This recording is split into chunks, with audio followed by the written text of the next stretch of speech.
Hello बच्चों, let's read this question. The question says predict the products and write the mechanism of each of the following reactions.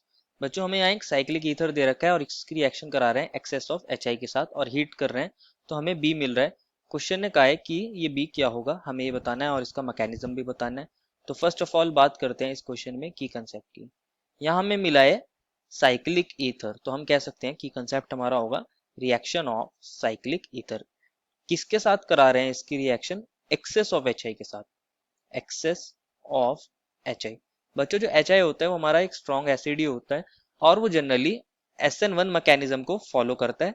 अगर हम बात करें यहाँ पे, अगर हमारा कार्बोकैटायन सेकेंडरी या टर्शियरी बन सकता है और वो SN2 को भी फॉलो कर सकता है अगर हमारा जो कार्बोकैटायन होता है वो नहीं बन रहा है वहां पे, दैट इज वहां प्राइमरी एल्काइल ग्रुप प्रेजेंट है।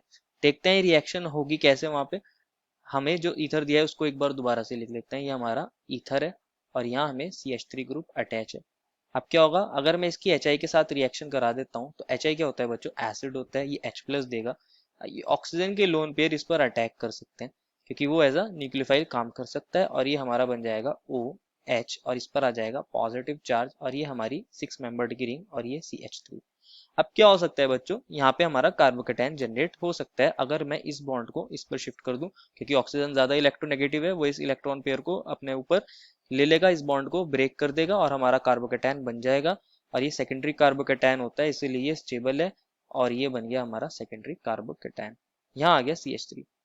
ये SN1 पाथ को यहाँ फॉलो कर रहा है। अब क्या होगा, जो हमारा I नेगेटिव है वो अभी भी प्रेजेंट है, वो इस कार्बोकैटायन पर अटैक करेगा एज अ न्यूक्लियोफाइल और हमें देखने को मिलेगा OH और यहाँ आ गया होगा हमारा I और एक CH3 यहाँ पहले से था। लेकिन क्वेश्चन ने कहा है कि हम क्या कर रहे हैं, एक्सेस ऑफ HI के साथ ट्रीट करा रहे हैं। अभी भी हमारे पास कौन है सॉल्यूशन के अंदर? HI है। तो इसको एक बार दोबारा से देखते हैं। ये हमारा बन गया था अभी पीछे, जिसमें इस पोजीशन पर OH था और यहाँ हमारा आयोडीन आ गया है और CH3 आ गया है। अब अभी हम इसको HI के साथ ट्रीट कराते हैं और अभी भी हमारे पास एक ऑक्सीजन है यहाँ पे, ये हमें देगा H+ और ऑक्सीजन एज अ न्यूक्लियोफाइल इस पर अटैक करेगा।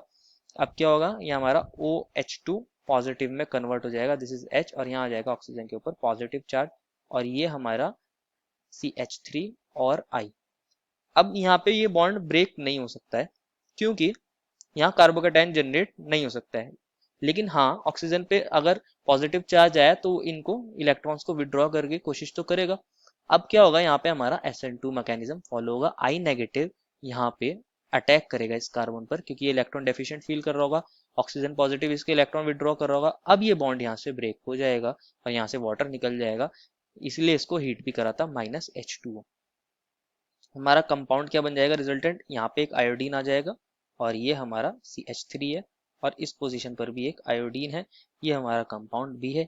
ये इसका मैकेनिज्म है। This is the final answer. I hope you understood it well and best of luck.